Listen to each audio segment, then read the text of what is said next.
Honesty, passion, experience. It's Timberwolves Explosion, hosted on the sportstuff.com. And now, your host, Paladino Joey.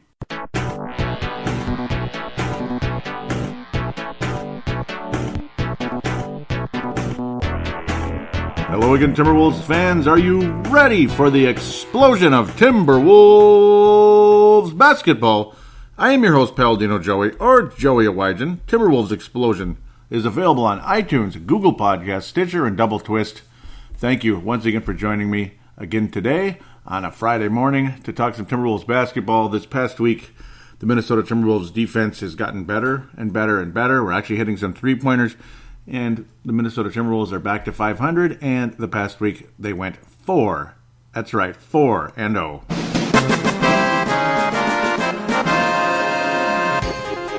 Well, all right. Talk about something to be thankful for. That, Jimmy Butler's gone.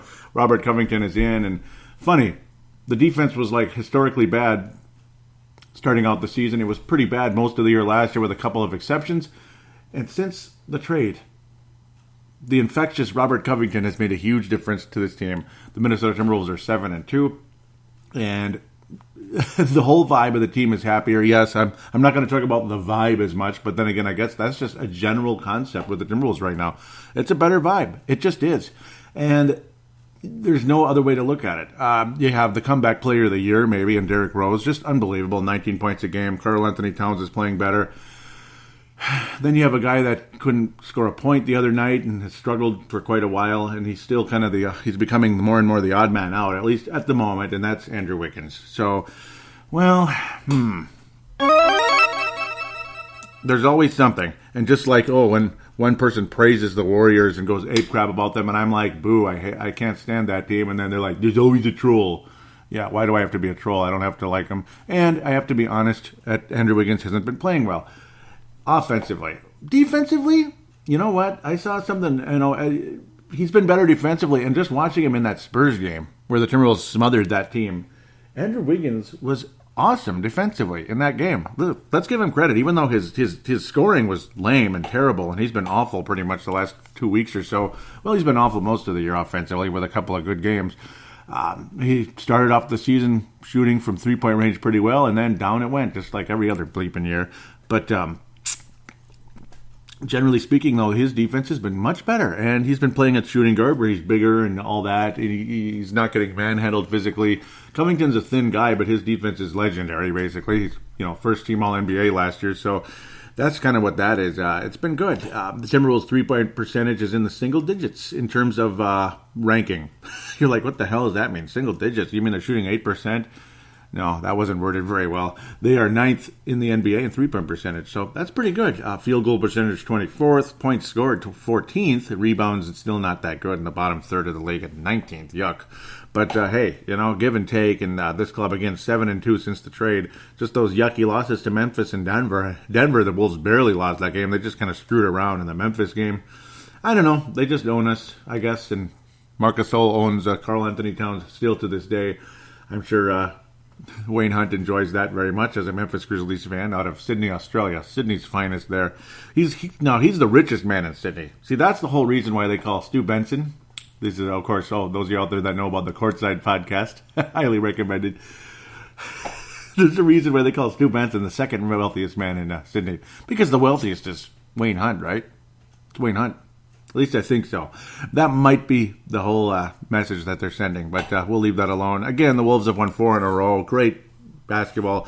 Let's talk about the Brooklyn Nets on Black Friday, where I got this TV over here on Black Friday. I've never experienced Black Friday before. I mean, obviously, I've experienced it, and I've tried to ignore it and all that, but I never went in person, and I did not go in person. I got this TV off of the Best Buy application. $327. I mean, that's like nothing for a 50-inch 4K Samsung Smart TV. So that felt pretty good. And, of course, I needed an upgrade. My TV was about 8 years old. And it's still very valuable. It's still in a very valuable position. It's still being used nicely. So glad to still have that as well. So, anyhow, Black Friday, the Wolves ended up defeating the Brooklyn Nets by 10 points. It wasn't the most exciting game ever, but, Derrick Rose had a really nice game off the bench. I had a feeling he would. I just had that feeling. It felt like a Derrick Rose kind of game, didn't it? Wiggins usually plays well against them. Karl Anthony Towns always plays well against them. And, of course, Taj Gibson is the New Jersey guy right there.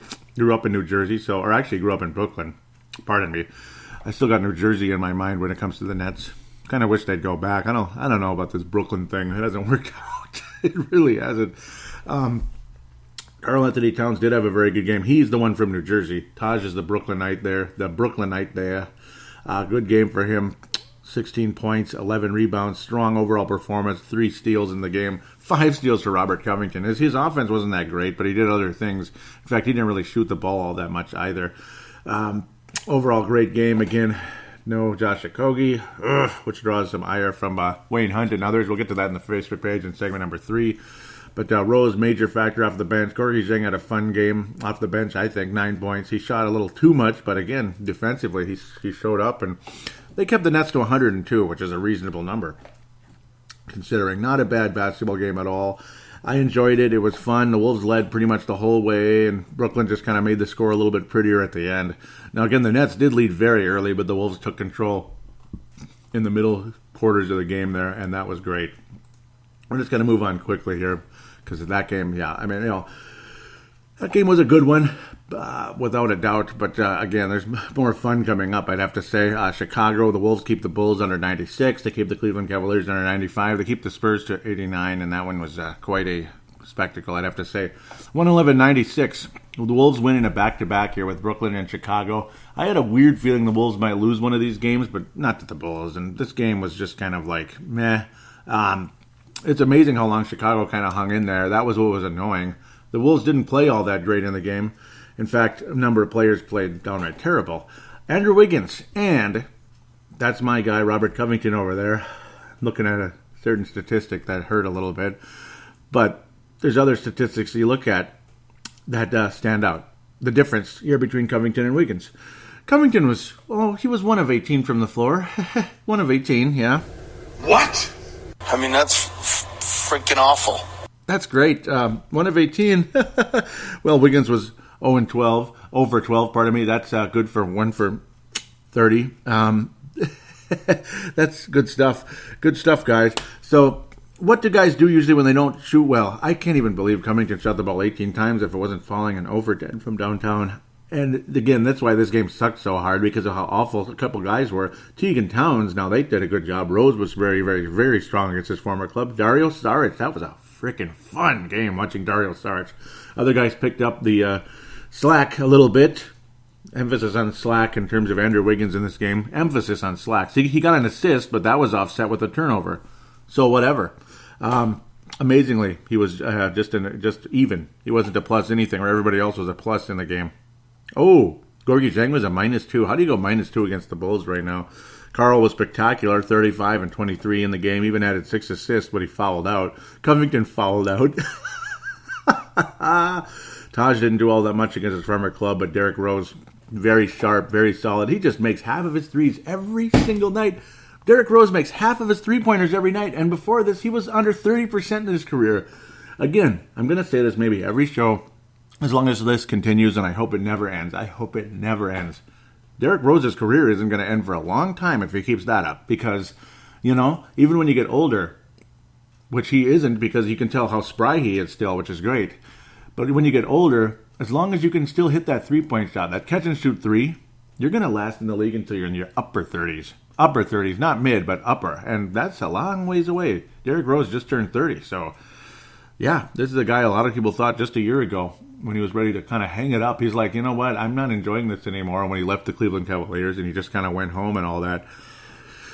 Just complete transformation. I mean, this guy worked on his three-point shot in the offseason, and it shows. And that was the complaint with Derrick Rose last year, is like, yeah, he's got this energy and he's good and all that, but he just slashes. He's just, which I love. I personally love, but you got to have catch and shoot in this league today. Like it or not, it's got to happen. And, well, he has it. So he has it now, and he really did a good job on that in the offseason. Back to the Covington and Wiggins here. Again, 1 of 30 from downtown. Andrew Wiggins, I mean, I don't know. His defense has definitely improved, but I'm not understanding how you can be this bad. I don't know. And he didn't play later in the game, the later stages of the game. He played 0 in the fourth quarter against the Cleveland Cavaliers. It's not like Tom Thibodeau, to his credit, did not call Andrew Wiggins out in the media. Some people would have liked that, but it probably isn't going to help because Andrew Wiggins just doesn't have the right personality for that. Some of us older school guys, like myself, if I get called out, I'm going to respond with like 35 points, or even more. But Andrew doesn't have that in him. And that's what drives me nuts about the guy at the same time. You can't call him out. You can't do anything. You really can't do anything. You just got to sit down, fold your hands, and pray that the guy wakes up and gets it together. Because I was having a brief conversation with Vince Germano, probably me doing all the blabbering, and Vince going, yeah, man, okay, No. Vince Germano, of course, of the Courtside Podcast, and great friend of mine out of Melbourne, Australia. Andrew Wiggins. I mean, I'm telling you, there are those of us out there that have this competitive juice in them that just wish so much they were good enough to play in the NBA and they had the skill level of Andrew Wiggins. Because I'm telling you, if I was Andrew Wiggins with that talent level, every freaking day, top to bottom, I would be literally chasing that championship ring with my current team, not other teams per se. Yeah, I would be demanding as towards like we are going after that ring, and I'm going to do everything I can to get there. Andrew Wiggins has a skill level that he could be the best player on this team, but he doesn't have the mentality. Karl Anthony Towns, and it doesn't matter even if he's the co-best player, like the Shaq and Kobe thing. Did it really matter who was the best player between the two? Did it really matter? Did they not dominate for 3 straight seasons for those that three-peat? Did it really matter who was the best player of those two, or were they both like pretty much 1 and 2 best players in the league, pretty much that type of thing? Did it really matter? I mean, that's the thing. That's what could happen here if Andrew Wiggins could really wake up and get that competitive juices going.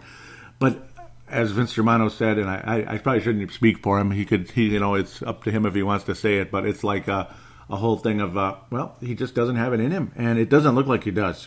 I mean, games like this tell you he doesn't have it in him. I understand it's the Chicago Bulls, and at this stage they're 5-17, and there's just nothing there. But for crying out loud, I mean, how? How can you be this bad? It doesn't make sense. I saw fire in him. I saw the silent assassin. I saw something very special in this guy in those huge comebacks against Philadelphia a couple years ago, Atlanta, games like that when the Wolves were down, and he went off for like 25 points in the fourth quarter, 38-point games. That was what got me so excited because I saw something very magical in Andrew Wiggins. I saw a Dominique Wilkins level of talent in this guy. I mean, Dominique Wilkins was a freaking awesome player, as a lot of you remember. Who can forget the mano-a-mano Game 7, 1988, second round of the playoffs. Game 7. I mean, Bird versus Dominique. That was the most beautiful thing ever. Dominique had 48 points in that game, and he gave it everything he had, but the Celtics were just a little bit better, obviously, because they were the Celtics with Larry Bird. Almost had it in Boston Garden, and I want to get that back. I mean, I want Andrew Wiggins to get that going again. I know it's there, and he's still young enough. What is he, 23? I don't understand. I don't understand it. I don't understand how you could be that talented and have so little fire in the belly. Come on, man. I mean, what is it? What is it? And you're back at the shooting guard. You're not getting manhandled. Who's manhandling Andrew Wiggins at this stage?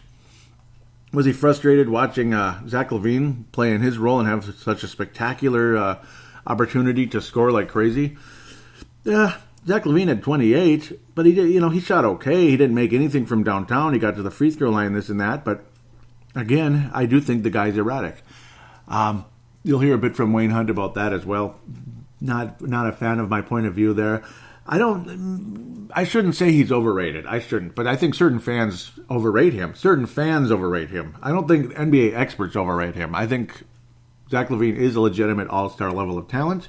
I don't think he's in the top tier, though. I do not think Zach LaVine is like first or second team NBA. I don't think so. I really don't. And I'm sorry if you disagree with that one. When you don't play a lick of defense and your offensive, your shot selection, this and that is a bit erratic. In fact, sometimes it's downright like bad. It's gotten better, but it's still kind of not the best. You're not a top tier player, but still, at the same time, Zach LaVine is a talent, and a lot of people would agree that he was the wrong guy to be traded to Chicago, without a doubt. But the reason why I was so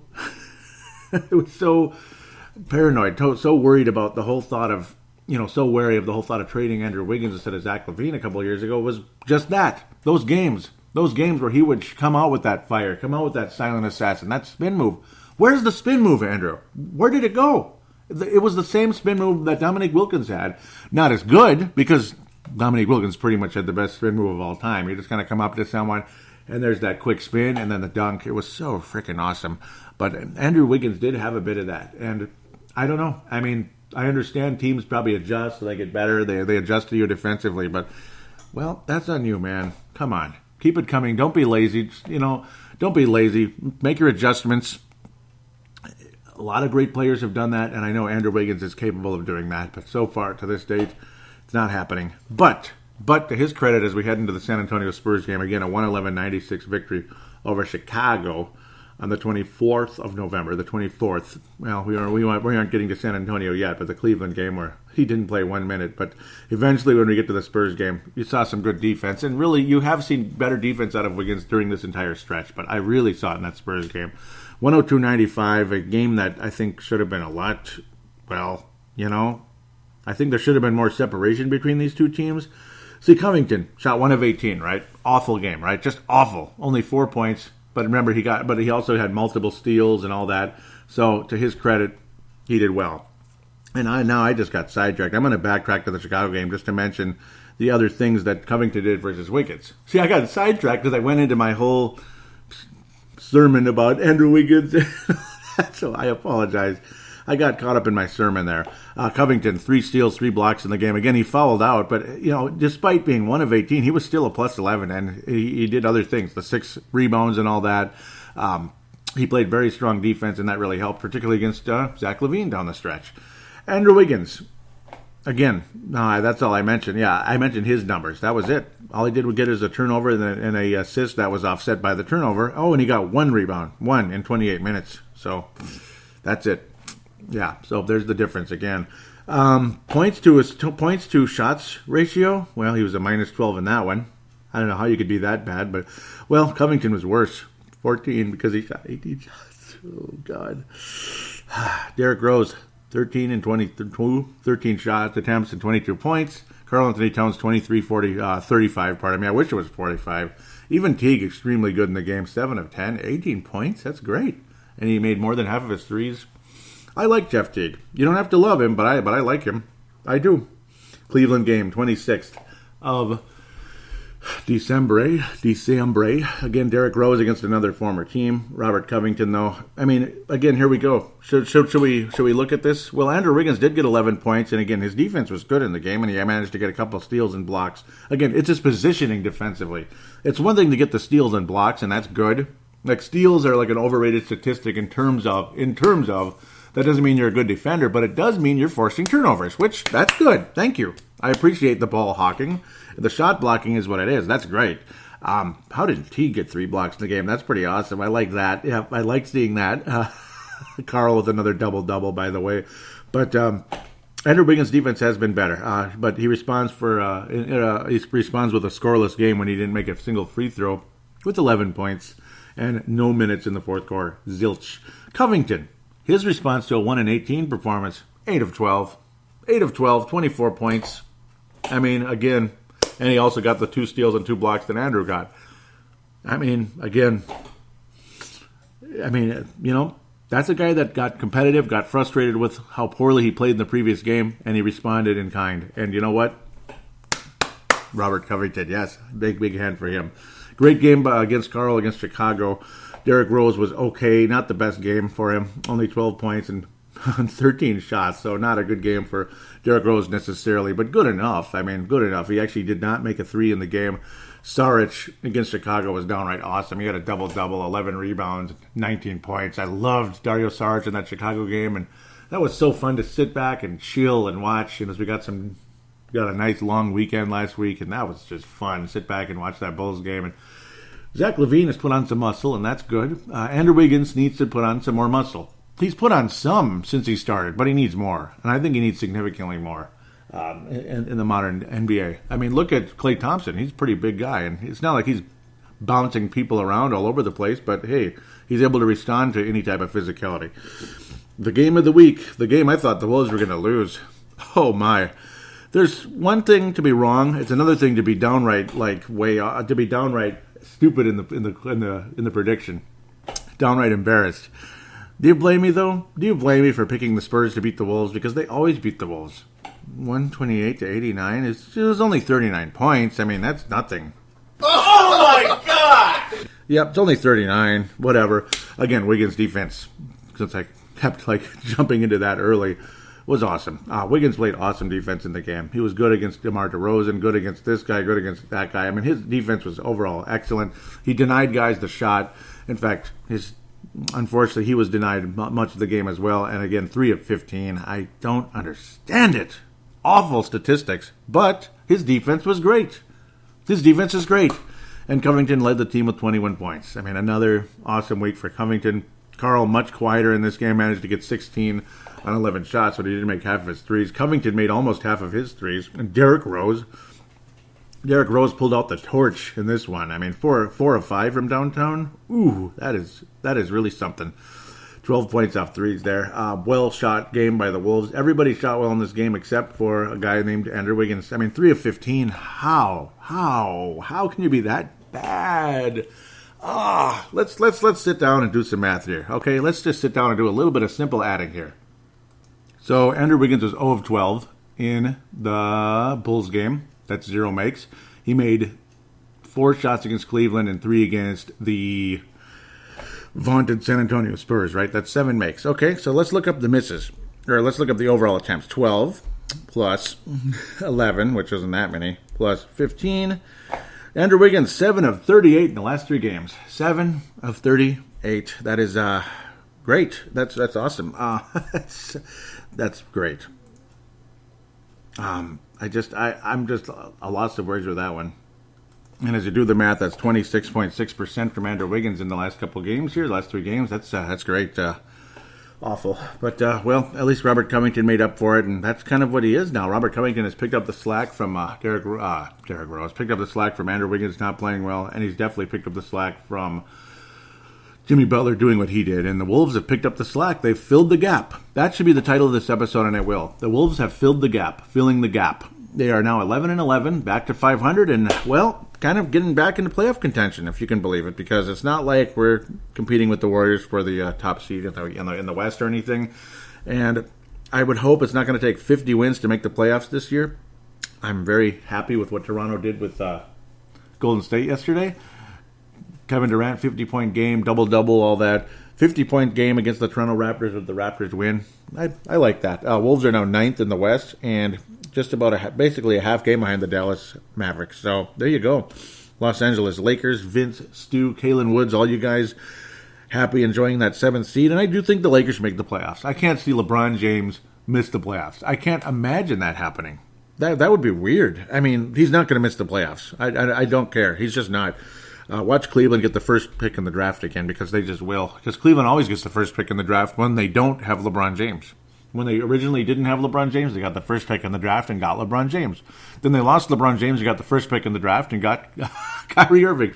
And then just 2 years later, they got the first pick in the draft and took Anthony Bennett. That worked out real well. And then the next year, they got the first pick in the draft again because Anthony Bennett sucked so bad, and they got Andrew Wiggins.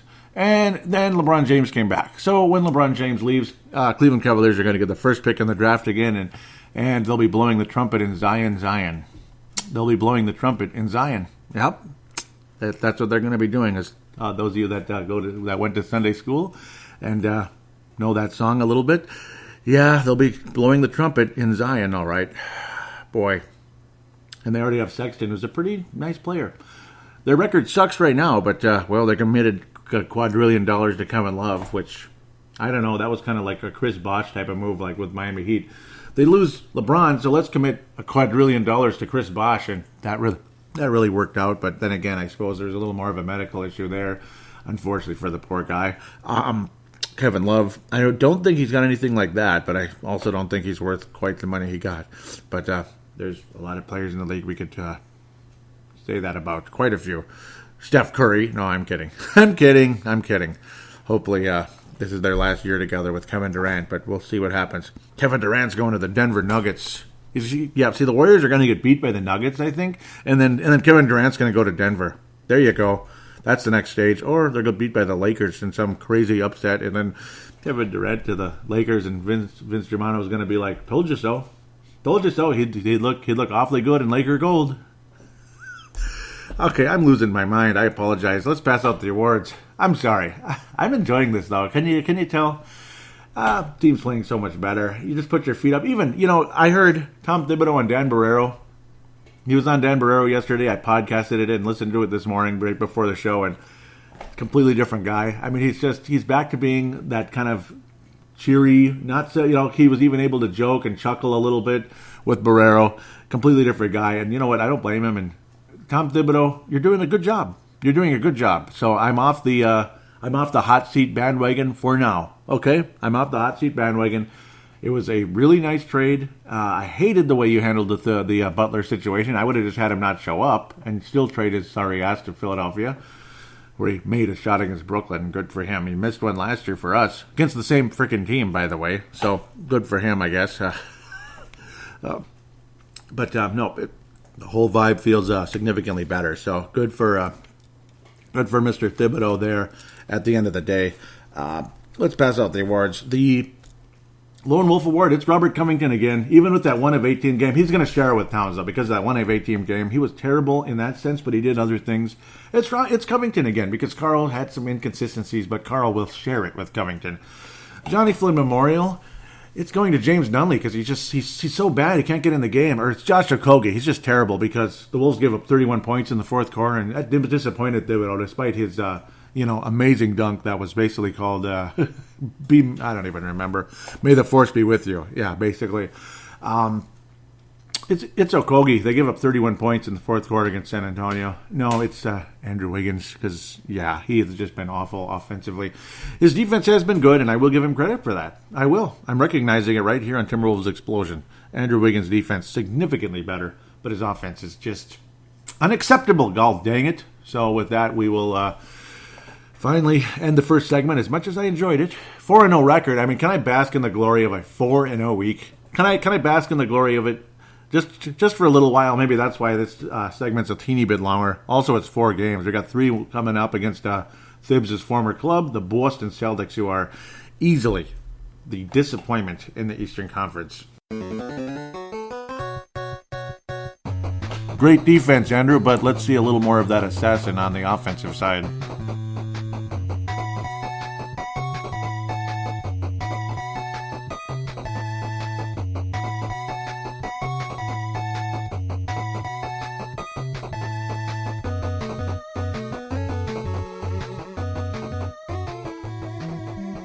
And we are back here on Timberwolves Explosion, segment number 2. Time to do some previewing with 3 games: Boston, Houston, and Charlotte. So basically the 2 most disappointing teams in each conference so far. Major disappointment with the Boston Celtics so far. I can't even believe it. They're 11-10. The Wolves are a half game behind the Boston Celtics. If I told you that at the beginning of the year, the way things were going, one way or another, it'd be like, what? I'd like, are the Wolves' record great? The Celtics bad? Or I don't even know. One way or another, both teams are very close to 500, and it's kind of weird. But it's nice that the Wolves got right back to 500 after all that mess. Boston would be the 7th seed in the first round and probably lose to Milwaukee.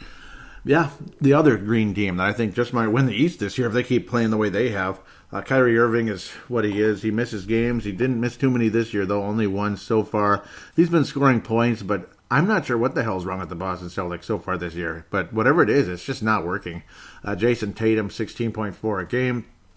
A lot of guys making threes. This team has always been tough against the Wolves. So you got Boston and Houston, 2 teams the Wolves have sucked against the last several years, basically. Particularly when Houston got better anyway.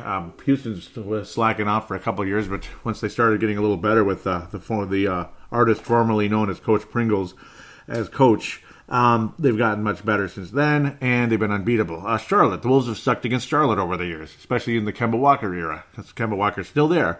I don't know. I mean, in the past, this might have been like an 0-3 type of week, even with a good Wolves team, but Boston's not playing well, Houston's not playing well, Charlotte's playing better than a lot of you guys in the courtside thought. I mean, you thought Charlotte was like a bottom feeder in the Eastern Conference. They're not. I think they're going to be in the bottom feeding of the Eastern Conference playoffs.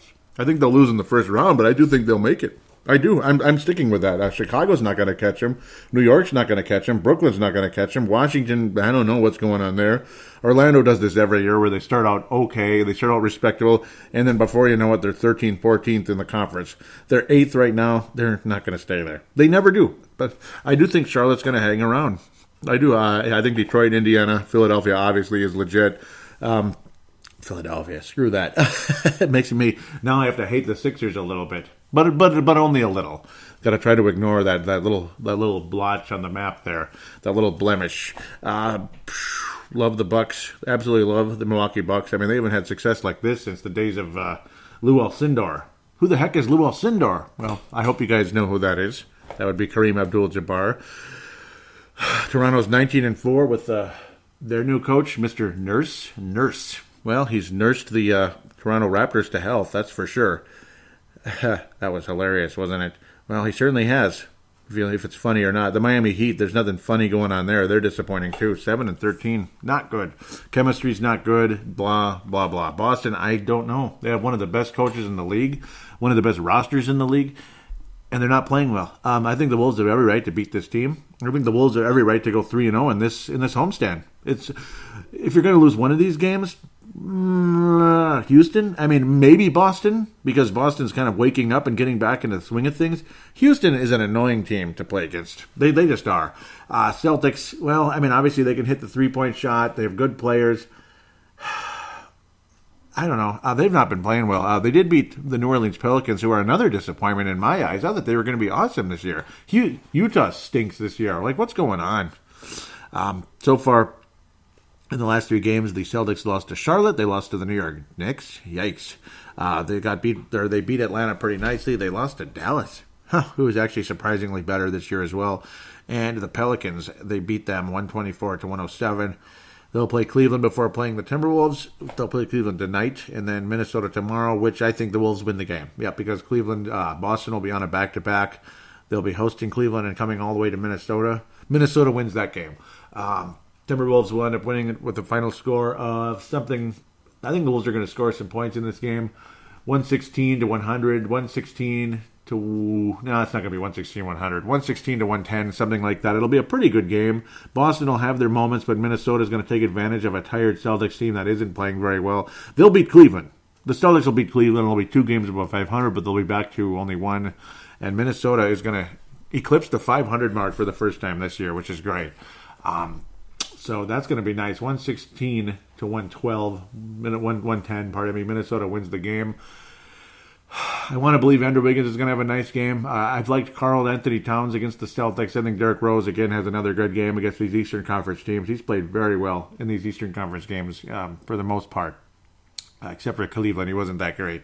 I think Rose has a nice game, though. I think he gets in the 20s again and makes about 3 to 4 3-pointers. Karl's going to get upper 20s, low 30s. Andrew, just please, hope he can get back in the swing of things. Covington's going to be what he is. He's going to have a nice, solid game. I just love that guy, and I think you know that already.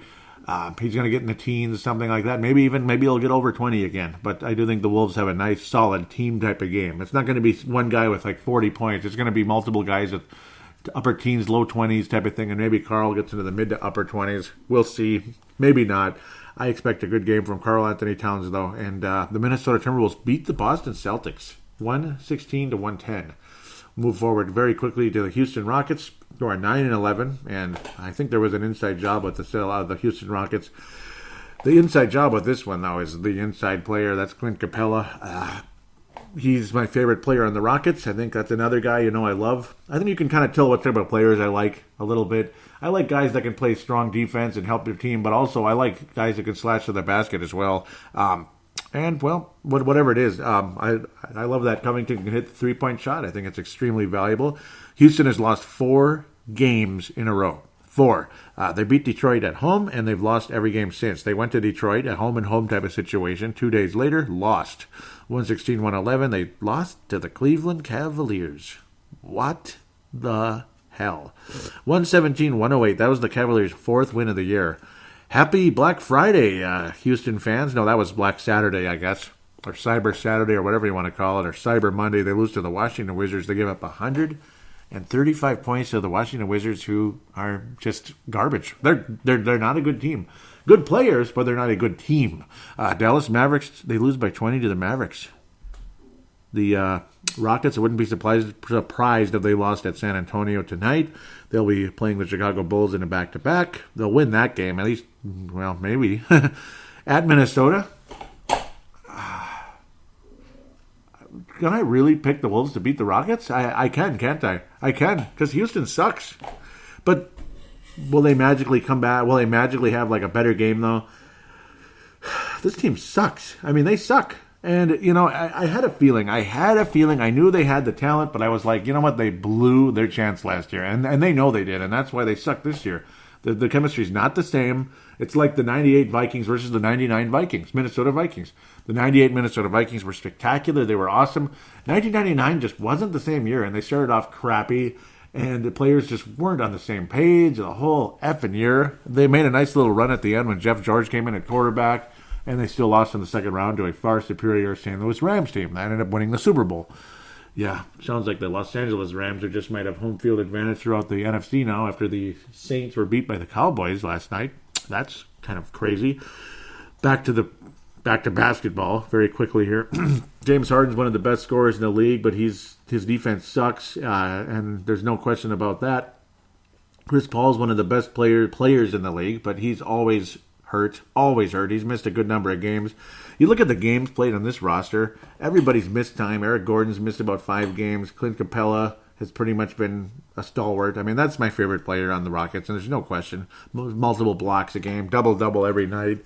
Does everything asked, and he is just, you know, he's a borderline all-star big man, I think. And in the days when the center position still counted as a part of the ballot, not just 3 forwards for the all-star roster, Clint Capella would be in, and I would vote for him. Damn it, I would, and I don't care who else is in the Western Conference. I'd vote for him because you vote for your favorite guy, and somebody you feel deserves to make it versus maybe this one person who's going to get every damn vote all the time. Carmelo Anthony was let go, and we all knew that wasn't going to work.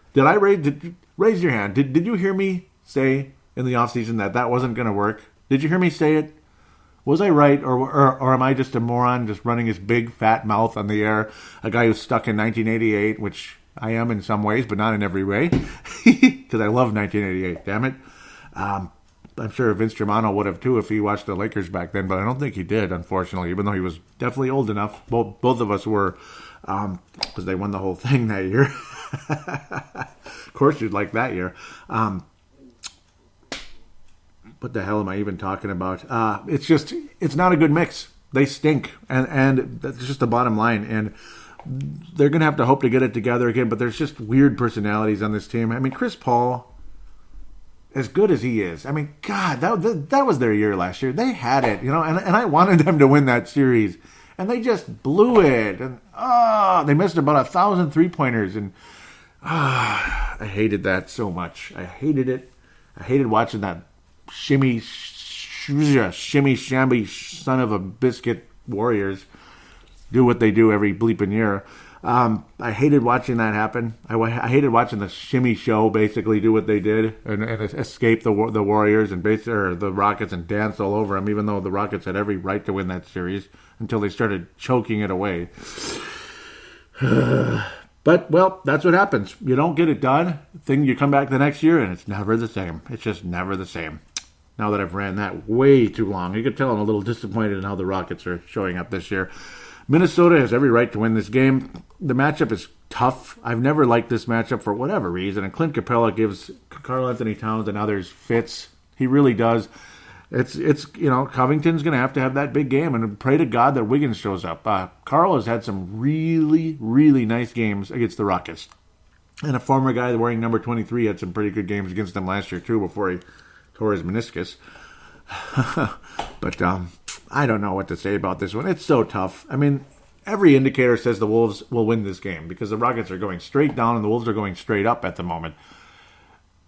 But I mean, every game is different, and I don't know. Matchups count in basketball. They really do. And sometimes it's just not a good matchup. Oh, God, I'm having a hell of a time with this. I can't pick the Wolves to win every freaking game here. And I just got a weird feeling it's going to be one of those funky trap games that the Yes, I'm going to pick the Rockets to win the game, which is crazy. I'm going to go devil's advocate, and I think the Rockets win this game. Some crazy score. I think they're going to have some magical, stinky night that's going to make everybody happy again about the Houston Rockets for one day. The Rockets are going to score a decent amount of points in the game. It'll be a high-scoring game because it always is. Every game is in the triple digits on both sides of the category when Houston plays. Houston's going to win something of the likes of 118 to 116, 117. Extremely close game. Carl's going to have a nice game, of course, like he usually does. But then again, Clint Capella is going to be a big difference maker in the game. And I got a feeling Harden's going to go out for like 35, 40 in the game. That's at the end of the day. If Chris Paul's not healthy, though, then maybe not. If Chris Paul's not healthy, then the Wolves have every right to crush this depleted Rockets team. And I hope that's the case. But I can't pick a 3-0 record. That's just crazy. You can't just pick a team to go 7-0 in 7 games. So that's where I'm going to go. Let's move on now that I've drugged that out way too far. Charlotte Hornets with the same record as the Celtics and just about with the Wolves here. They're first place in the Southeast Division, 11-10. I like the Charlotte Hornets. And they're playing well, and I love those late 80s colors. I love it. And I'm not being sarcastic. I love these colors. Takes me back to about 87, 88, 89. I love it. I love these pastel colors. Go ahead and call me whatever you want to. I'm a sucker for this stuff. Impressive wins for this team and a very depressing loss as well. They beat the Indiana Pacers. That's pretty good by 18 points on November 21st. They lost to Oklahoma by 5. Okay, on the road. And Oklahoma's playing very well this year without Cancer Carmelo. They lost to the Atlanta Hawks on the road by 1 point. That's a depressing loss.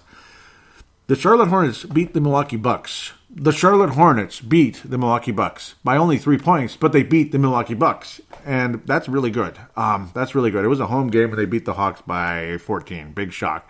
The Hornets will be playing the Utah Jazz and New Orleans Pelicans in between. I wouldn't be surprised if they won both of those at home.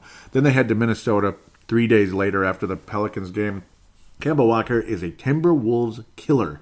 And if I pick the Wolves to beat Houston, I'll pick them to lose to Charlotte. In fact, I'm debating to flip-flop that score about like 118, 120, 120, 117, and pick the freaking Hornets to beat the Wolves. But I don't know. They don't win road games that much, though. That's what I'm noticing. So that's where I'll just leave it as is, because Houston's a horrible matchup for the Wolves. I think the Wolves escape a dangerous game against this club. I don't think the Wolves are going to win in Charlotte, though. We never, ever win in Charlotte, even when they were the bogus Bobcats. Nicholas Batum. Remember we were offering the world to that guy? And I knew way back then, is he worth that kind of money? Especially back then when the TB contract, effects hadn't taken place yet. Marvin Williams is still alive. So there's some weird players on this roster. But including Cody Zeller, that's another weird one. Tony Parker, that's right. Oh, shoot, he's another old Wolves killer. But yeah, that's going to be a sight to see. Jeremy Lamb has emerged nicely, the former Oklahoma City Thunder. Kemba Walker, though, again, a Timberwolves killer. I think the Wolves escape a close one, lower scoring slightly. I think the Wolves win. Yeah, this is going to be a lower scoring game. I think we keep the Hornets down to like about 98, under 100 in this game. And wind up with, 98. Minnesota gets about 106, 105, 106 point type of game. This is definitely a Covington game. I mean, I'm keep calling Covington, but this is going to be one of Covington's better games. I think Covington and Rose will be the better players in this game. They'll probably be the top players overall, defense from Covington and some scoring, and then Rose is going to lead the team in scoring with the low to mid-20s, I think. I got a feeling Rose is going to make some threes against this club, and it's going to be a nice little mano-a-mano. Back and forth with Kemba Walker at times with Rose versus Walker. It's going to be a fun matchup. Walker's averaging 27.5 a game. He is really an awesome player. And anybody that doesn't like Kemba Walker, I think you're crazy. That guy is a stud. And if he was the Timberwolves starting point guard instead of, say, a Jeff Teague or something, which I think Teague is actually going to have a good game against the Hornets too. That's just got Teague written all over it. In fact, the Rockets game, I think Teague is going to have like a double-digit assist type of game. I got a feeling Teague is going to get 20 against the Charlotte Hornets. Now, Carl's going to have whatever he has, but I don't think he's going to stand out as much in this game. And Andrew, I can't pick him to stand out. I can't until he does it. Just do it. Just do it. Okay? That's all I can say now. Otherwise, he's just going to get his 11 points or whatever, and that's all you're getting out of Andrew at the moment. turning into Marvin Williams for Pete's sake. Hopefully that's going to end soon. But Minnesota's going to win in a lower scoring game and go 2-1 for the week. With that, we will take a break and get to some interesting fan interaction right after this.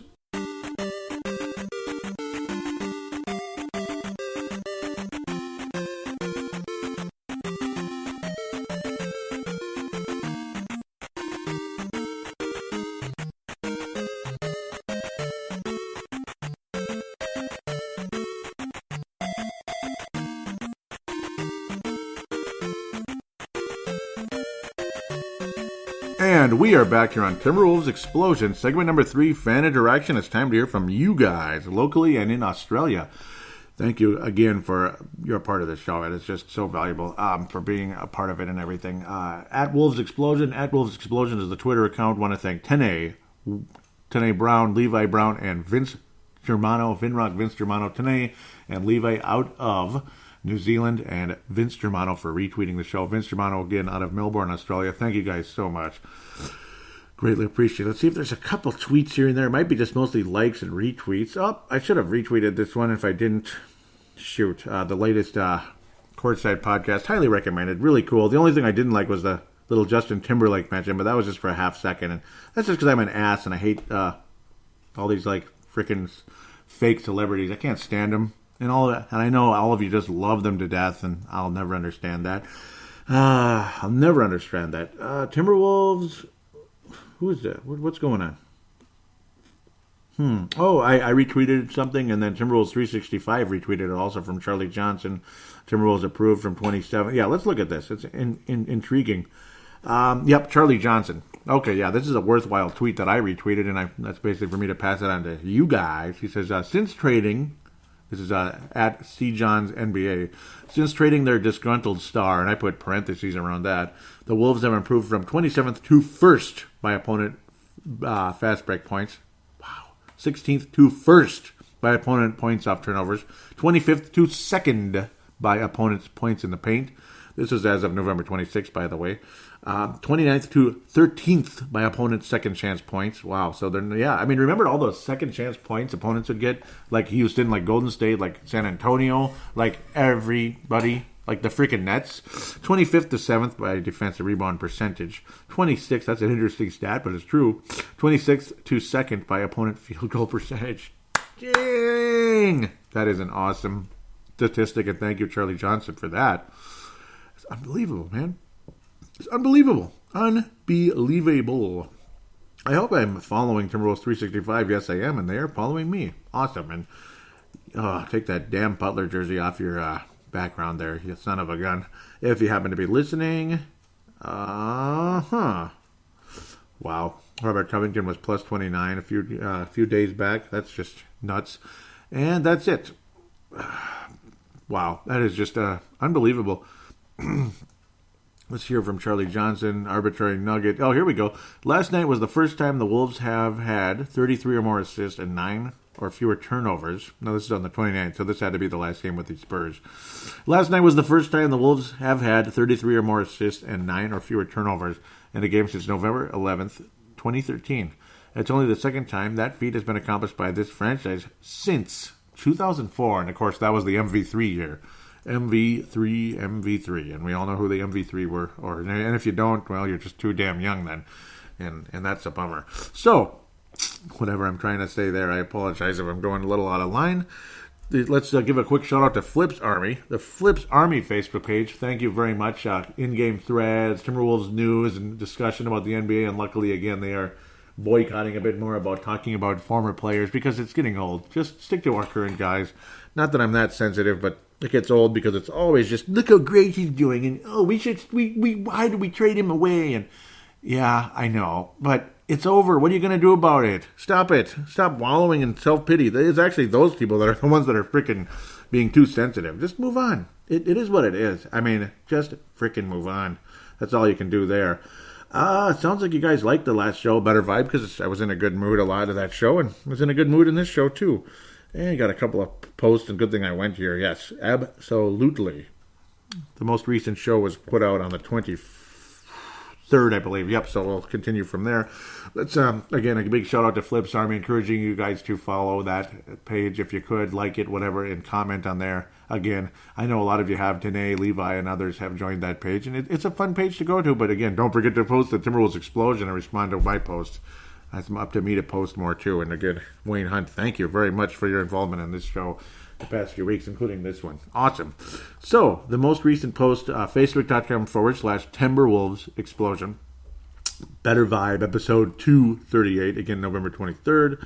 Comments here. Vince Germano mentioning me and Wayne Hunt, saying, Joey Wygen is channeling his inner Dennis Denudo in this show. It's the vibe kind of thing. Yeah, there you go. Nicholas Simon, also out of Australia, says, great app.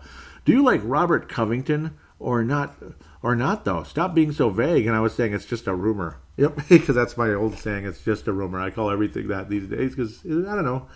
It's an ongoing bit. So that's the end of my post. Let's get to your post, because your post rocked the world, and it's a lot of conversation there. Wayne Hunt, again, the alpha dog of the Courtside podcast, which is highly recommended and endorsed by Timberwolves Explosion, and I believe I'm still endorsed by the Courtside podcast as well. And unless Wayne Hunt took it off because of my disdain for his second favorite team, at least for now, because we all have a second favorite team or third favorite team when they're playing well.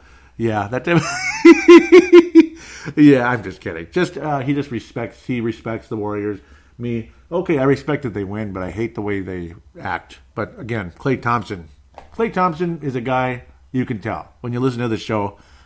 I like Klay Thompson. The rest of that team knows where they can go, but they know where they can go. But I like Klay Thompson. I like Kevin Durant too, except not on that team. Just not that one. Go to the Hawks, go to the Bulls, don't go to the Spurs either. Nah, I mean, I think the Spurs have been around and had enough success for a while. They can take a 10-year, 15-year hiatus in the doldrums of the NBA. That'd be okay with me. But unless, I don't know. Let's just get where I need to go. I'm dragging this again.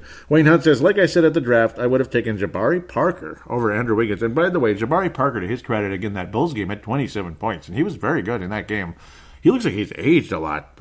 But hey, he had a hell of a game to his credit, and I hope he stays healthy this time. Continuing from where Hank left off about he would take Parker over Wiggins. What the hell was Wiggs thinking today? Just give Josh Okogie his minutes now, or at least he will give you effort. At least he will give you effort being Josh Okogie, and that was that awful game against Parker. Yeah, I mean, Parker played great, and Wiggins just sucked you-know-what. Parker had 27, Wiggins at 0.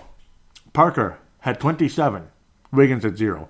In the battle of the 2014 draft there. The first versus the second pick in the draft. Vince Germano says, please tell me he scored. Well, no, he didn't.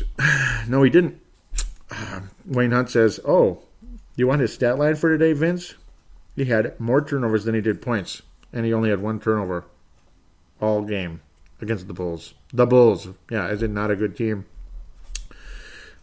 Yeah, unbelievable, man. What a waste of 29 minutes. You can't consider him a franchise guy anymore. Yeah, he had one turnover and one rebound in almost 29 minutes. That's flipping horrible. And then Covington was 1 of 18, but at least he did something else. And he disrupted Levine and others along the way, Parker here and there. At least he did something, Covington, even though he shot like, crap. It's amazing that the Timberwolves survived that type of an awful game from two major players there. 1 of 30. Vince Romano says he's without speech, and I agree. I was saying 30 minutes and he didn't score a point. And Wayne Hunt says, not even that, Joey. It's one thing not to score a single point, but it's another to do absolutely nothing else. Amen. That's exactly what, that's exactly the point there. He did absolutely nothing else. What did he do exactly all game? Rebound? Well, he got one. Don't say nope. And he got 1 assist, but he did get 1 rebound and 1 assist, but the assist is offset by the turnover. I mean, it's offset. So it says, nope. He sure as hell didn't lead by example. Yeah, he doesn't know what leading is, that guy. Okay, God bless Andrew. Trade him now before he blows his value and bring in a piece that can help this team. All this game shows is that he doesn't care. I don't understand it. I don't understand why he doesn't, but I don't know. I was saying he did absolutely nothing, this and that. Wayne Hunt says, thank God for Dario and Rose.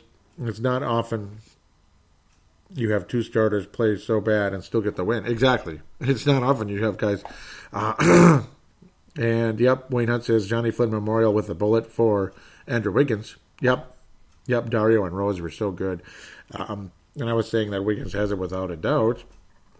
And there it is, Covington 1 of 18, Wiggins 0 of 12, but at least Covington did something. 1 of 10 is freaking awful. I was talking about how it's 1 of 30, and I was saying Zach LaVine is overrated, by the way. I stand by those words, better than Wiggins, but still, obviously, that's not saying much. And then it gets a little interesting. Wayne Hunt says, I won't hear any slander about Zach LaVine. Remember me defending him when Minnesota drafted him? And yes, you were on our show when you did it. You were kind of holding it in. I think you said some of it on your show at the time.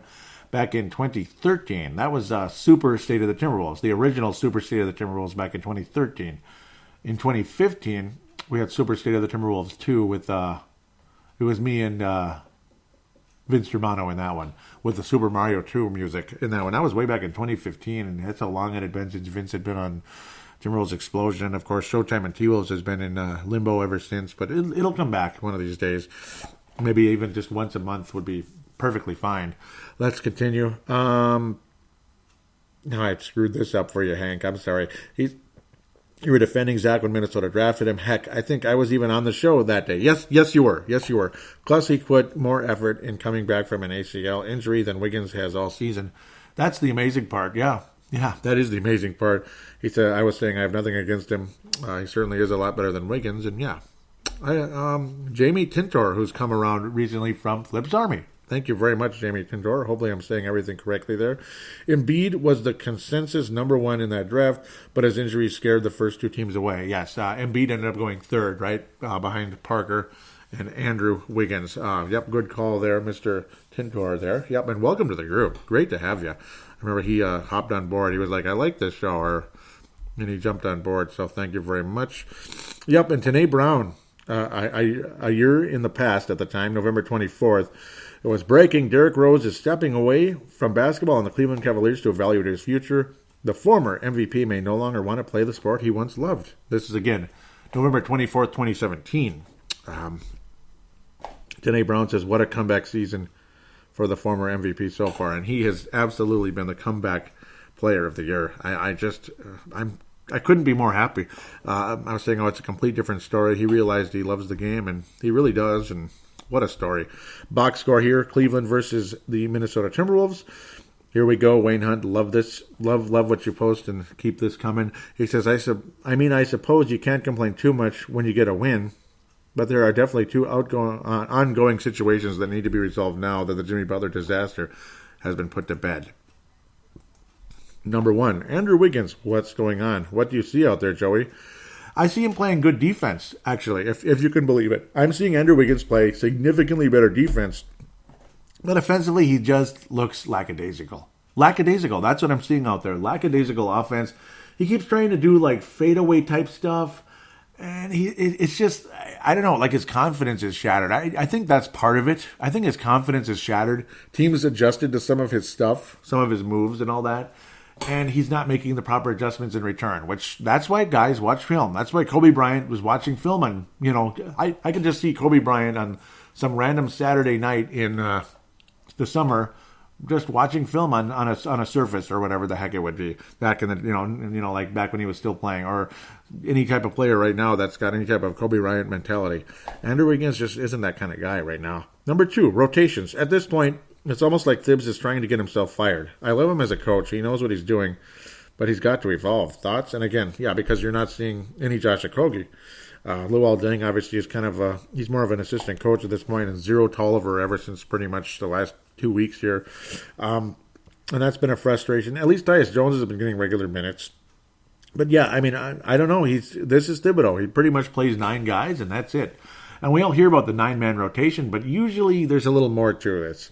I don't know why Okogie isn't playing. I think he deserves minutes, and it's tough because Covington's kind of like a more veteran version of Okogie, obviously, a more accomplished version, and he had a hell of a game against the Cleveland Cavaliers, but I do think Okogie deserves more minutes than he's getting, obviously, and it's extremely confusing. There's got to be a way to get him in there. Covington had a great game. Does he have to play 39 minutes, though? Does he have to? I mean, there's got to be a way to get Okogie in a rotation. Mix him in. Wiggins again, also 28 minutes when he plays like that. I mean, again, if he's playing like that, why wasn't Okogie on the floor in the fourth quarter? That's kind of weird. So I don't understand some of that. So I don't know. I don't understand it either. He does need to evolve. Now we go to the Spurs game. This box score a lot prettier. This will also wrap up this section of the show.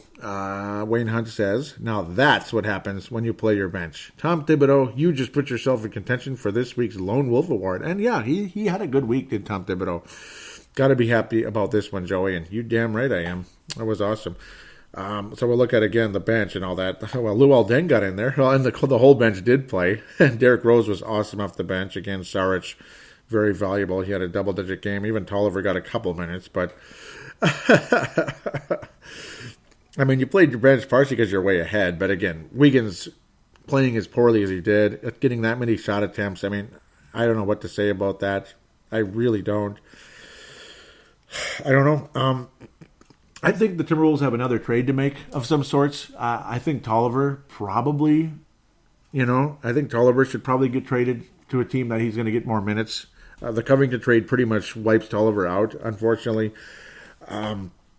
Gorgie, I don't know if you can trade him with the $15 million a year contract. And Josh Okogie, it's common sense. He needs to play. And Keita Bates-Diop, it's like he's turned into Bigfoot. I mean, I don't know. I don't think we'll ever see him hardly, and that's kind of sad. I know he's a second-round pick, but he's a good player. Keita Bates-Diop. He's not a perfect player, but he can play this game, and I think he deserves minutes.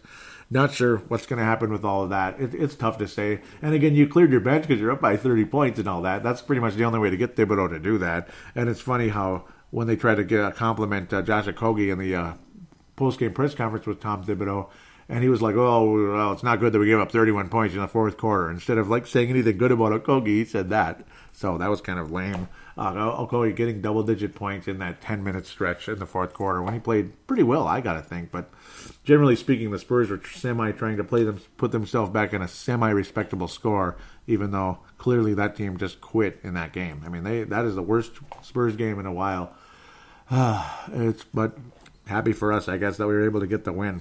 Thank you again, Wayne Hunt. Awesome involvement in the show. You are a gold star with platinum laced on it for this show, without a doubt. Thank you again, and keep them coming. Keep them coming. It's so greatly appreciated. It only helps and makes the third segment more fun. Vince Germano, Tanae Brown, always thank you guys for being a part of the conversation. Jamie Tintor, thank you again for joining the show, and that's awesome. Hope to hear from you some more. Those of you that want to help the show out, please give a positive rating on iTunes or Stitcher if you could. Write what you like about the show, maybe what you want to see improved, this and that, or whatever it is. If you could rate a positive rating on iTunes or Stitcher, probably Google Podcasts might have a rating system by now. I'm sure they do. If you could, that would be extremely, extremely appreciated. I will give you a shout out and a thank you on air for that. Other contact details, again, of course, Facebook and Twitter. I'll have all that in the show description. I already mentioned that, and you'll see how to get to that if you don't know yet. The phone lines are 209-736-7877, 209-736-7877. It is a voicemail. Do treat it as such. Mention you're calling into Timberwolves Explosion to your statement, shout out, comment, question, and opine. And then there's the call now button on the Facebook page. Same thing, goes to the same number through Facebook Messenger, so it won't affect you from anywhere on the planet or the moon or whatever. As long as you have Wi-Fi connection, you'll get through. Some of the astronauts, no, I'm kidding, on the International Space Station. I always like to talk about that, at least I used to. I'm just messing around, though. That would be something, wouldn't it? That would be really something if that happened one day. Wow. And then there's, I think, the best route of all, which Tanae has used in the past, and I hope to hear from him again. I know he is a busy son of a gun. That's how he could afford those expensive tickets, by being as busy as he is. Good on him, though, and that's great. I respect guys that are busy and work their ass off, and I do the same. Today, I think, yeah, boy, you are really a son of a gun in a good way. You're a great guy and just a hell of a worker. Vince and Hank, all you guys, and Stu Benson, I just love you guys so much. So, again, thank you for being a part of this. There is the audio submission route. You simply use the free voice recording application on your smart device. Just record it, treat it like a phone call, keep it 5 minutes, heck, it could go longer. There's no limit to it, really. It's just, I doubt anybody's going to do like a 30-minute podcast episode, basically. But, there's no real limit to it. Just, again, don't be crazy, even though I don't think you will. I mean, today's calls were just unbelievably high quality. The audio was great quality, and the content was spectacular. And, man, and any of you, Vince, Hank, I keep calling him Hank, but it's Wayne Hunt, more than welcome to do this. Again, you just record it, save it, and send it to paladinolive@yahoo.com. Paladinolive@yahoo.com. It is a voicemail. What am I saying? You just send it there, and then I will receive it, upload it, of course, convert it into an MP3 file, thanks to Zamzar.com. Hey, Jamie, any of you locally, too, Scott Curvers, who had a birthday this week. Happy birthday to Scott Curvers, if you happen to be listening. Brandon in South Dakota, I believe. Yep, Brandon. Oh, I love that guy, too. Great cut takes. Kind of comes and goes, but I know he's a listener. Hopefully he's a listener, and I haven't scared him away. Those of you out there as well. Happy birthday to Lucas Quayle today, by the way. Scott Curvers just a couple of days ago, and Lucas Quayle today, if he happens to be listening, also out of South Dakota. Some great people in South Dakota as well. Like Tony Coleman on Purple Mafia. Oh, man, that is a Hall of Famer for that show. He's been a listener since 2009. Or was it even 2008? Way back in the day. So thanks again, and God bless all of you. Take care. We'll talk to you next week, and hopefully the Wolves continue their winning ways, and above 500 we go.